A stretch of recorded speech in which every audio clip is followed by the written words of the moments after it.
मेरे प्रभु का 5वां विवाह मित्र वृंदा के साथ हुआ है। इनके 2 भाई थे मित्र और अरविंद।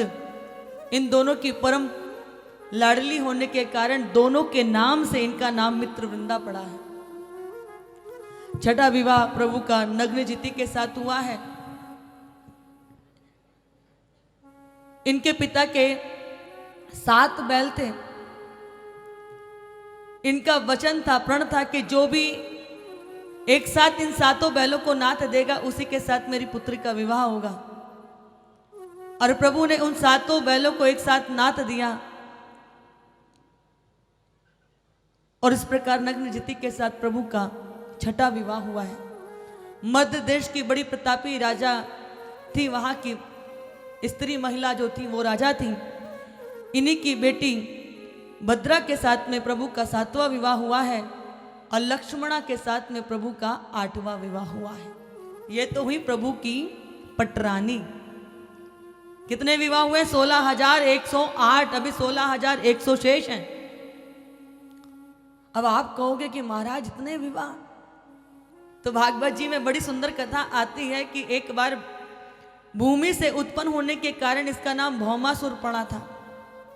जिस समय प्रभु ने 12 का अवतार लेकर के हिरण्याक्ष का उद्धार किया था, तब पृथ्वी मां के स्पर्श के कारण ये भूमि से उत्पन्न हुए थे और ये पृथ्वी की ही संतान कहलाए। बड़े शक्तिशाली थे।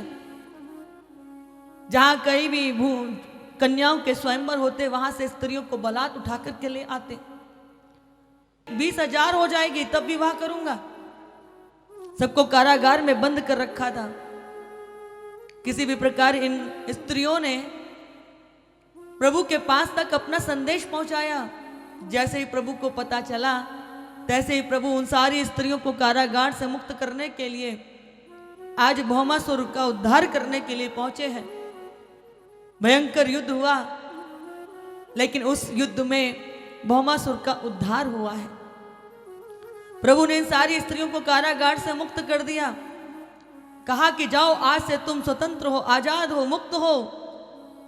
वो स्त्रियां चरणों में गिर गईं कि कहती हैं कि प्रभु, आपने हमें कारागार की इन सलाखाओं से तो मुक्त कर दिया, परंतु अब हमें कौन स्वीकार करेगा?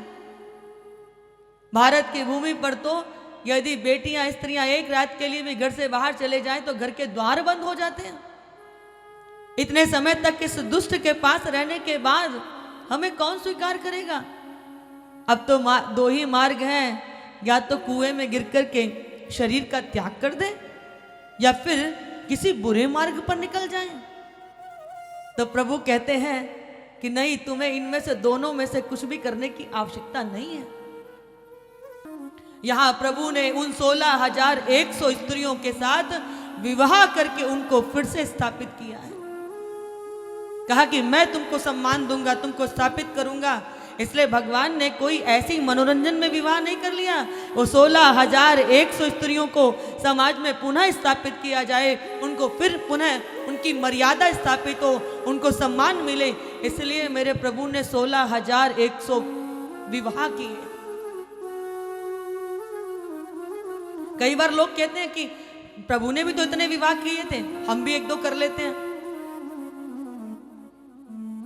तो 1-2 क्यों कर रहे हो भैया? प्रभु ने तो 16,108 किए थे, तो फिर पूरा काम करो ना, अधूरा क्यों?